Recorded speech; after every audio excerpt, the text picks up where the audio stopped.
Hello friends, welcome to the SNAI medical classes. Today we will discuss regarding health problems of older adults.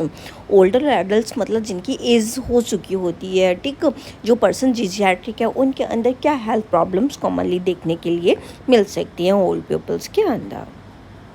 Health problems of older adults क्या क्या हम older adults often face a range of health problems due to ageing, lifestyle factors और chronic disease accumulation. Older adults ही क्या होते हैं, उनके body के अंदर काफ़ी चेंजेस देखने के लिए मिलते हैं, ठीक, तो उसकी वजह से क्या देखने के लिए मिलता है, उन्हें काफ़ी हेल्थ प्रॉब्लम्स से सफ़र करना पड़ता है। जब उनकी एज होने लगती है, ठीक, से वो 60 से अब पहुँच जाते हैं तो उनके पास में काफ़ी सारी हेल्थ प्रॉब्लम्स हो जाती हैं। लाइफ स्टाइल फैक्टर्स उनके ऐसे होते हैं, लाइफ स्टाइल चेंज होने की वजह से, ठीक, या फिर क्रोनिक डिजीज़ का क्या होने लगती है, एक्यूमुलेट होने लगती है, क्योंकि बॉडी की फिजियोलॉजी भी काफ़ी हद तक चेंज हो रही होती है। तो जब फिजियोलॉजी चेंज हो रही होती है बॉडी की, तो बॉडी क्या हो जाती है, बहुत सारी डिजीज़ कंडीशन के मोर प्रोन टू हो जाती है। तो उस टाइम पे उनको काफ़ी जो हेल्थ प्रॉब्लम्स होती हैं उनसे सफ़र करना पड़ सकता है। तो हम उनके बारे में डिस्कस करेंगे कि क्या कॉमन हेल्थ प्रॉब्लम्स उनके अंदर देखने के लिए मिल सकती हैं। तो फर्स्ट वन है हमारा क्रोनिक डिजीज़। उनके अंदर बहुत सारी क्रोनिक डिजीज़ कंडीशन जैसे कि हाइपरटेंशन, हाई ब्लड प्रेशर देखने के लिए मिलती है। उसमें क्या रहता है, जैसे फिजियोलॉजिकली क्या रहता है, उसमें मेन कॉजेज़ हाइपरटेंशन होने का क्या है, जो एज होती जाती है वैसे क्या होने लगता है, आर्टरीज में स्टिफनिंग होने लगती है, ठीक, तो आर्टरी में स्टिफनिंग की वजह से क्या होने लगेगा, उनको हाइपरटेंशन की प्रॉब्लम अराइज कर सकती है। उनकी डाइट पुअर वो लेने लगते हैं, सेडेंटरी लाइफ स्टाइल हो जाता है, इतना ज़्यादा हार्ड वर्क वगैरह नहीं कर रहे होते हैं, ठीक, तो जिसकी वजह से उनकी जो आर्टरीज होती हैं उसमें स्टिफनिंग होने लगती है। तो ये इसका हाइपरटेंशन का मेन कॉज रहता है। इसकी वजह से उन्हें स्ट्रोक आ सकता है, हार्ट अटैक, किडनी डैमेज वगैरह के चांसेस, रिस्क फैक्टर उनके ये बढ़ जाते हैं, ताकि क्योंकि उनको हाइपरटेंशन होने की प्रॉब्लम होने की वजह से स्ट्रोक आने के चांसेस, हार्ट अटैक और किडनी डैमेज वगैरह के चांसेस इंक्रीज हो जाते हैं। सिम्टम्स क्या राइज करते हैं, ऑफनली ये क्या रहते हैं, असिम्टोमेटिक रहते हैं। हल्का सा उनको कभी कभी ऐसा लगेगा कि डिजीनेस सा हो रहा है, चक्कर सा आ रहा है, बेचैनी सी हो रही है, हेडेक हुआ और सडन ये प्रॉब्लम उनको राइज कर जाती है। नेक्स्ट डिजीज़ है डायबिटीज़ के भी चांसेस हो सकते हैं। जब एज रिलेटेड इश्यूज आते हैं तो उसमें क्रोनिक डिजीज़ कंडीशन में डायबिटीज़ भी उनको हो सकता है। इसका कॉज क्या रहता है, insulin resistant increase with age. Insulin क्या हो जाता है, एज पर द एज क्या हो जाएगा, वो रेसिस्टेड हो जाता है, इतनी अच्छी तरीके से काम नहीं कर पाता है। तो इसकी वजह से वो क्या करने लगता है, जो ग्लूकोज होगा, जब इंसुलिन इतना ज़्यादा नहीं हो पा रहा है तो उसमें क्या हो जाएगा, ग्लूकोज बॉडी के अंदर स्टोर होने लगता है, जिससे कि उसको डायबिटीज़ टाइप 2 डायबिटीज़ मेलाइटस के चांसेस इंक्रीज हो जाते हैं। रिस्क फैक्टर क्या रहेगा, अगर ये कंडीशन हो रही है, हार्ट डिजीज़ वगैरह क्या हो सकती है, उनको किडनी फेलियर के चांसेस हो सकते हैं, विजन लॉस हो सकती है, न्यूरोपैथी हो सकती है, नर्व्स वगैरह में रिलेटेड प्रॉब्लम उनको देखने के लिए मिल सकती है। उसमें डायबिटीज़ अगर होगा तो उनके क्या सिम्टम्स देखने के लिए मिलते हैं, ये थर्स्ट इंक्रीज हो जाएगी, वो फ्रिक्वेंटली यूरिन पास करते हैं और उनको थका थका महसूस होगा, विज़न लॉस होने लगती है, विज़न ब्लड होने लगती है और उनको पॉलीडिप्सिया, बहुत ज़्यादा प्यास वगैरह भी उस टाइम पे देखने के लिए मिल सकती है। नेक्स्ट वन है हार्ट डिजीज़ कंडीशन में उनको हार्ट क्रोनिक डिजीज़ में हार्ट डिजीज़ वगैरह भी होने के चांसेस होते हैं। इनका मेन कॉज क्या रहता है, एथेरोस्क्लेरोसिस क्या रहेगा, इसमें प्लेकनिंग ऑफ द आर्टरीज के अंदर देखने के लिए मिलती है, प्लेक का फॉर्मेशन हो जाता है। और क्या कॉज हो सकते हैं, हाइपरटेंसिव जो पर्सन होते हैं, आर्टरीज वगैरह की नैरोइंग होने की वजह से उनको हाइपरटेंशन रहने लगती है और इसका कॉज डायबिटीज़ भी हार्ट डिजीज़ का कॉज हो सकता है। रिस्क क्या रहेगा, उनको हार्ट अटैक होने के चांसेस होंगे, अरिथमिया हो सकता है, जो एबनॉर्मल तरीके से उनकी हार्ट रेट देखने के लिए मिल सकती है, कंजस्टिव हार्ट फेलियर वगैरह के भी आने के चांसेस इंक्रीज हो जाते हैं।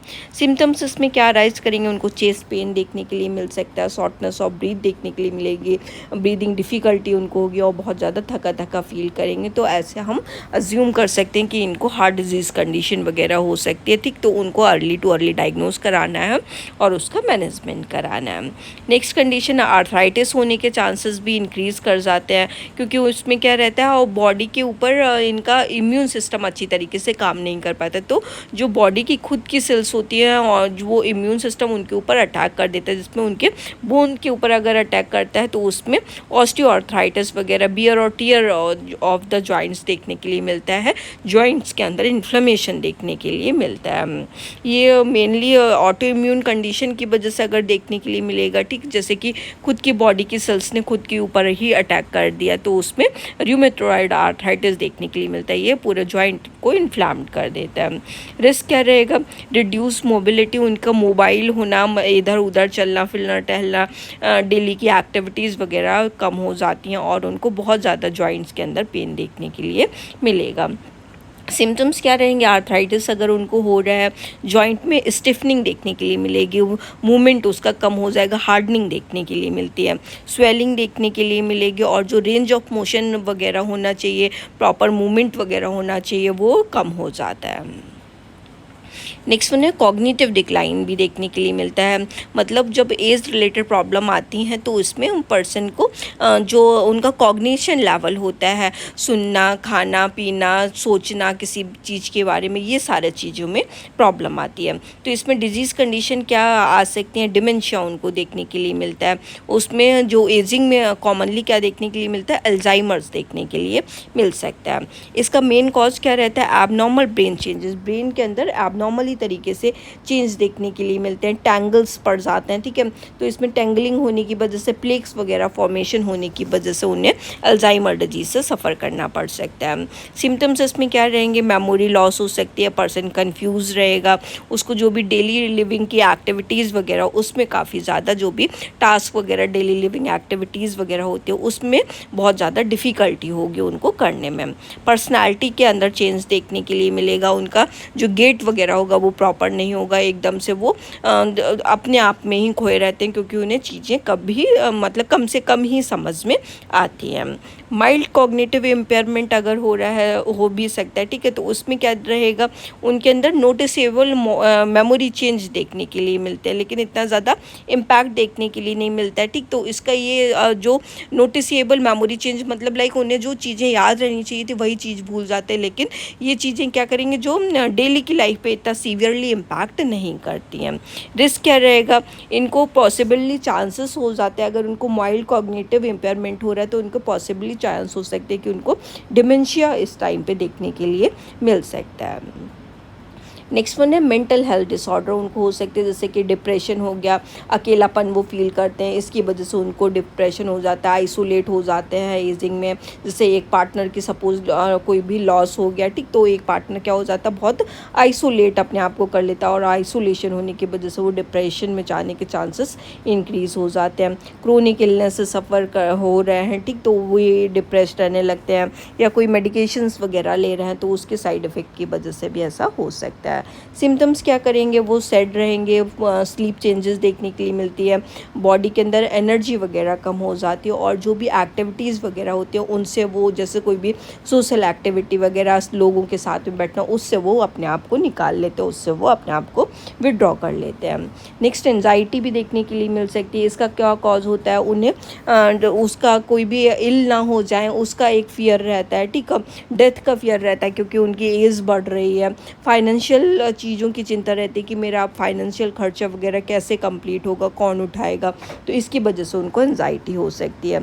सिम्टम्स इसमें क्या रहेंगे, वो बेचैन रह सकते हैं, रेस्टलेसनेस फील होगा, इरिटेट कर सकते हैं, और जो भी चीज़ें होती हैं उस पर कॉन्सेंट्रेट नहीं कर पाएंगे, और फिज़िकली काफ़ी ज़्यादा टेंस रहेंगे, उन्हें फिज़िकली थकान रहेगी। Next sensory impairment like vision loss, ऐसे चीज़ें देखने के लिए मिल सकती हैं। कैटरैक्ट देखने के लिए मिल सकता है, उसमें ओपेसिटी फॉर्म हो सकती है लेंसेज के ऊपर। ग्लूकोमा देखने के लिए मिल सकता है। ये ग्लूकोमा जो है इसमें क्या रहेगा, इंट्राऑक्यूलर प्रेशर इंक्रीज काफ़ी हो जाता है। मैक्यूला के अंदर डिजनरेट कर सकता है, मैक्यूलर रीजन डिजनरेट कर सकता है। डायबिटिक रेटिनोपैथी देखने के लिए मिल सकती है, अगर कुछ भी ऐसा हुआ डायबिटीज़ वगैरह तो उस पर वो इसके ऊपर आइज़ के ऊपर भी वो इम्पैक्ट डाल सकती है।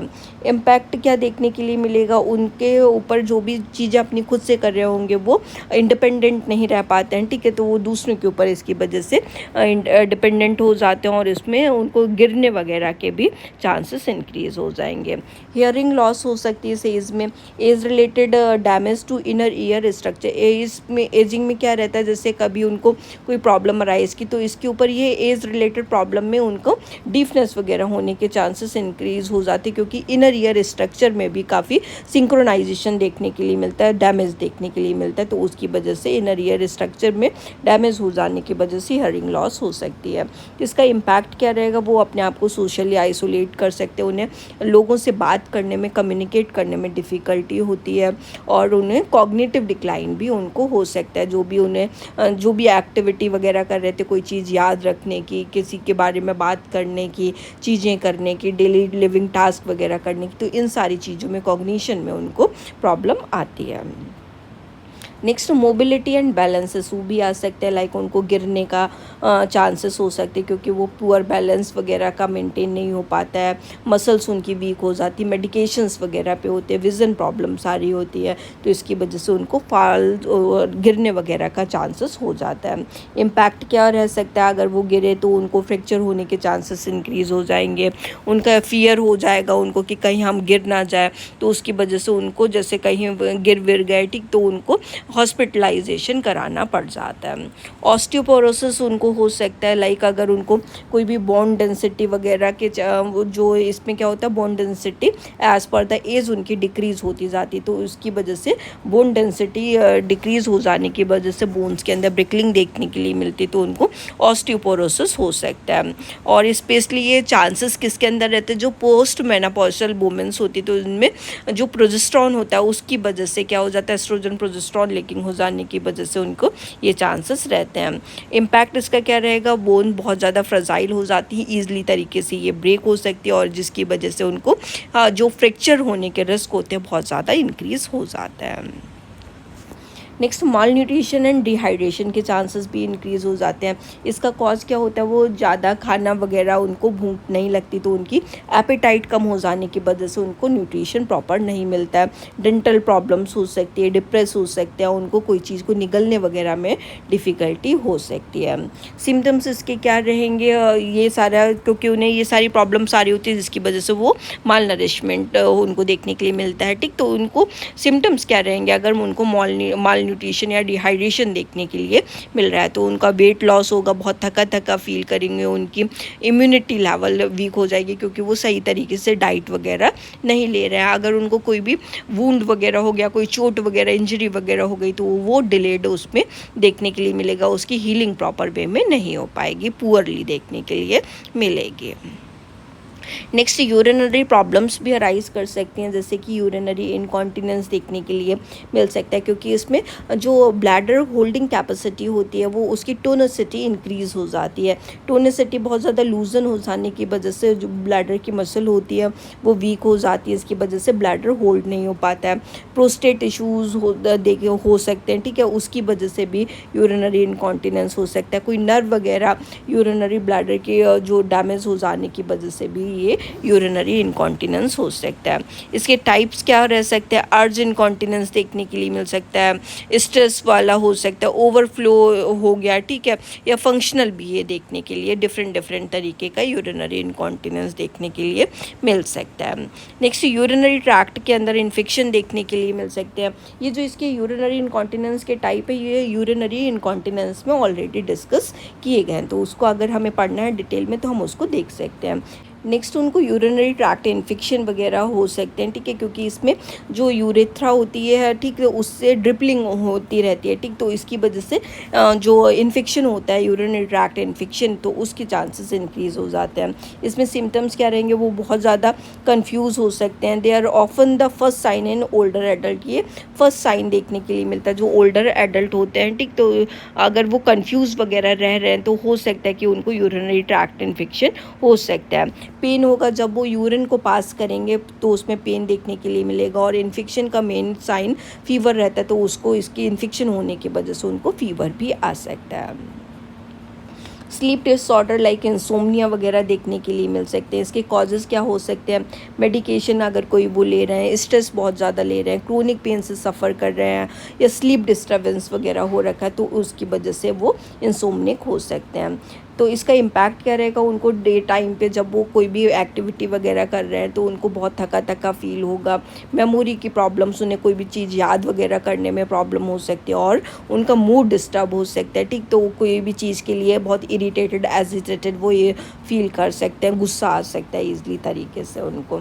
नेक्स्ट स्लीप एपनिया हो सकता है। स्लीप एपनिया में क्या रहेगा, उसके कॉजेज़ क्या होंगे, मतलब airway blockage during sleep. Sleep apnoea कैसे हो सकते हैं? जैसे कि कोई भी ब्लॉकेज वगैरह जब वो सो रहे थे, ठीक, तो उसकी वजह से कोई भी चीज़ कंप्रेस हो जाने की वजह से during the sleep air blockage हो गया, तो इसकी वजह से स्लीप एपनिया हो सकता है। ड्यूरिंग द स्लीप उनकी जो सांस वगैरह है वो डिस्टर्ब हो सकती है कोई भी ब्लॉकेज वगैरह आने की वजह से।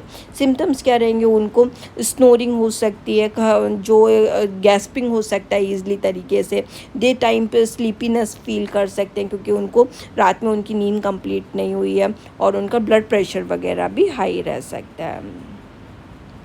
नेक्स्ट मेडिकेशन रिलेटेड प्रॉब्लम हो सकती है उनको, जैसे पॉलीफार्मेसी वगैरह हो सकती है, जैसे कि इंक्रीज़ बहुत ज़्यादा मेडिकेशन ले रहे हैं तो उसकी वजह से ये प्रॉब्लम आ सकती है। इश्यूज़ क्या रहेंगे, drug interaction, side effect, non adherence. उनको क्या रहता है, जैसे कि एजिंग इतनी ज़्यादा हो जाती है तो उसकी वजह से मेडिकेशन वगैरह बॉडी पे बहुत ही कम इम्पैक्ट करती है। तो कोई भी जैसे जब बहुत ज़्यादा मेडिकेशन ले रहे हैं तो किसी ने कोई भी ड्रग का केमिकल इनकम्पोजिशन हो जाने की वजह से आपस में, ठीक, तो उसकी वजह से उसके कोई साइड इफ़ेक्ट आ रहा है, सही तरीके से उसका जो कोई भी मेडिकेशन वगैरह रही सही तरीके से काम नहीं कर रही है, किसी के साथ में जो है दूसरी ड्रग के साथ में मिल गई तो उसका केमिकल इनकम्पोजिशन वगैरह हो सकता है। रिस्क क्या रहेंगे उसमें, वो गिर सकते हैं, कंफ्यूज रह सकते हैं, किडनी और लिवर डैमेज होने के चांसेस इंक्रीज़ हो जाते हैं। नेक्स्ट इन्फेक्शस डिजीज़ होने के चांसेस इंक्रीज़ हो जाते हैं। इंक्रीज रिस्क क्यों, क्योंकि उनका जो इम्यून सिस्टम होता है एज़ पर द एज वो क्या हो जाता है, वीकन होता चला जाता है। तो इनको कॉमन इलनेस लाइक कोई भी जो कम्युनिकेबल डिजीज़ कंडीशन वगैरह होती है वो बहुत ईजिली हो सकती है, जैसे निमोनिया हो गया, इन्फ्लुएंजा हो गया, सिंगलेस हो गया, कोविड-19 वगैरह हो गया, जो एक दूसरे के कॉन्टैक्ट में आने से स्प्रेड होती है वो बहुत जल्दी ईजिली हो सकती है। प्रिवेंट कैसे करना है हमें इन्फेक्शियस डिजीज़ को, वैक्सीनेशन प्रॉपर वे में कराना, हाइजीन मेंटेन करके रखना है, और जो ओल्डर एज पर्सन है उनका रेगुलर हेल्थ मॉनिटरिंग करना है ताकि ये इन सारी डिजीज़ कंडीशन होने के चांसेस कम किए जा सके, कोई भी इन्फेक्शन वगैरह उनको ईजिली तरीके से ना हो। नेक्स्ट हम जो भी ये हेल्थ प्रॉब्लम्स हो रही हैं ओल्डर एडल्ट्स के अंदर, इनको हम कैसे होने से पहले ही प्रिवेंट कर सकते हैं। हमें ओल्डर एडल्ट्स लोगों के रेगुलर चेकअप्स करने पड़ेंगे, जो भी मेडिकेशंस वगैरह वो ले रहे हैं ताकि ये कोई भी केमिकल इनकम्पोजिशन ना करें, ड्रग का एडहेरेंस वगैरह ना हो, ठीक, तो उसका हमें रिव्यू करना है, वो कौन सी ड्रग ले रहे हैं, कितने उसमें ले रहे हैं, उसका टाइमली चेंज होना और कम ही अमाउंट उसका रखना, ठीक है, तो उसका हमें रिव्यू और उसका मॉनिटरिंग करना है। फिज़िकल एक्टिविटी वगैरह कराने के लिए उनको थोड़ा बहुत एक्सरसाइज वॉक वगैरह कराने के लिए बोलना है ताकि उनका सेडेंट्री लाइफ स्टाइल ना रहे, ठीक, तो उसकी वजह से उनको कोई भी प्रॉब्लम वगैरह अराइज ना करे, वो मूव करते रहे और उनकी सारी जो फिज़िकल एक्टिविटी बनी रहेगी तो उनकी बॉडी अच्छे से काम करती रहेगी। हेल्दी डाइट लेना है ताकि माल नरिशमेंट वगैरह की प्रॉब्लम ना आए। मेंटल स्टिमुलेशन रखना है, अगर उनको कोई प्रॉब्लम भी अराइज हो रही तो उनको कोई थेरेपीज़ वगैरह दिलाना, और उनको सोशल ग्रुप में इन्वॉल्व रखना, जो भी एक्टिविटीज़ वगैरह वो करना चाहते हैं उसमें उनको इन्वॉल्व रखाना है। सोशल इंगेजमेंट रखना है उनका ताकि उनको कोई भी मेंटल हेल्थ इश्यूज़ वगैरह ना आए, उनके फैमिली ग्रुप्स, उनके फ्रेंड्स ग्रुप्स वगैरह में उनका इन्वॉल्वमेंट रहना चाहिए। फॉल प्रिवेंशन मेजरमेंट, अगर उनको कोई भी रिस्क है, ठीक, तो उसको फॉल प्रिवेंट हमें करना है कि ताकि उनको गिरने विरने से बचाया जा सके, ठीक, तो उनके जैसे अगर कोई भी चांसेस हैं कि वो कहीं गिर सकते तो उनके रूम के अंदर या फिर उनके कोई भी चीज़ के अंदर, ठीक, तो उसमें ऐसे इंस्ट्रूमेंट वगैरह नहीं रखने हैं जिससे कि अगर वो गिर भी रहे हैं तो उनको कोई भी बियर टियर ना हो, कोई भी प्रॉब्लम्स वगैरह फेस ना करना पड़े, कोई डैमेज या इंजरी देखने के लिए ना मिले। हमें उनकी साइड रेल्स वगैरह अप रखनी है, अगर वो कहीं जा रहे हैं, ठीक, तो उनको क्रॉसेस वगैरह देने हैं ताकि वो अपने आप को उसके ऊपर अपना वेट होल्ड करा सके, और उनको कोई भी पर्सन देना है ताकि वो उनका सपोर्ट एज ए सपोर्ट उनको दे सके ताकि उनके गिरने के चांसेस कम हो सके।